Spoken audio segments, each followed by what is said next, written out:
Lecture de l'Apocalypse de Saint Jean. Moi, Jean, j'ai vu, et voici une nuée blanche. Et sur cette nuée, quelqu'un siégeait, qui semblait un fils d'homme. Il avait sur la tête une couronne d'or, et, à la main, une faucille aiguisée.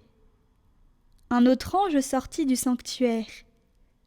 Il cria d'une voix forte à celui qui siégeait sur la nuée. « Lance ta faucille et moissonne. Elle est venue, l'heure de la moisson, car la moisson de la terre se dessèche. » Alors, celui qui siégeait sur la nuée jeta la faucille sur la terre, et la terre fut moissonnée. Puis un autre ange sortit du sanctuaire qui est dans le ciel.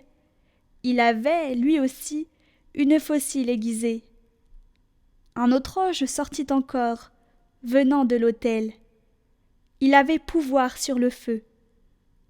Il interpella d'une voix forte celui qui avait la faucille aiguisée. « Lance ta faucille aiguisée, et vendange les grappes de la vigne sur la terre, car les raisins sont mûrs. » L'ange alors jeta la faucille sur la terre.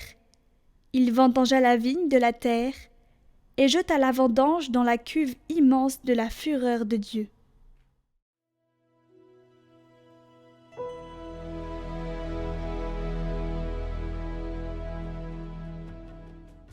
Il vient le Seigneur, il vient pour juger la terre.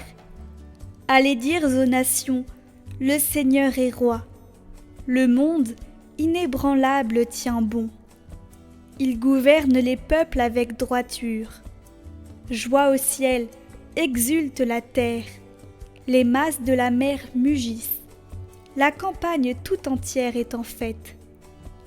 Les arbres des forêts dansent de joie devant la face du Seigneur, car il vient pour juger la terre. Le Seigneur vient pour juger la terre. Il jugera le monde avec justice et les peuples selon sa vérité.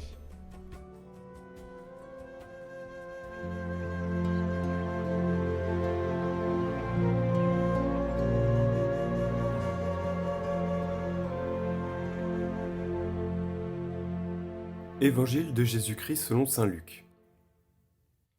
En ce temps-là, comme certains parlaient du temple, des belles pierres et des ex-voto qui le décoraient, Jésus leur déclara : « Ce que vous contemplez, des jours viendront où il n'en restera pas pierre sur pierre, tout sera détruit. » Ils lui demandèrent : « Maître, quand cela arrivera-t-il ? Et quel sera le signe que cela est sur le point d'arriver ? » Jésus répondit : « Prenez garde de ne pas vous laisser égarer, car beaucoup viendront sous mon nom et diront : C'est moi, ou encore : Le moment est tout proche. Ne marchez pas derrière eux. Quand vous entendrez parler de guerres et de désordres, ne soyez pas terrifiés. Il faut que cela arrive d'abord, mais ce ne sera pas aussitôt la fin. » Alors Jésus ajouta : « On se dressera nation contre nation, royaume contre royaume.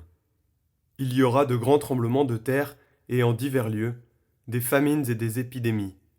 Des phénomènes effrayants surviendront et de grands signes venus du ciel. »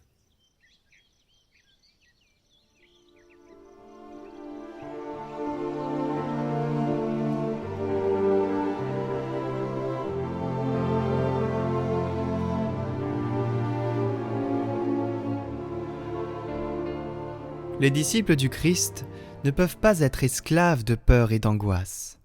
Ils sont appelés au contraire à habiter l'histoire, à endiguer la force destructrice du mal, dans la certitude que la tendresse providentielle et rassurante du Seigneur accompagne toujours son action de bien.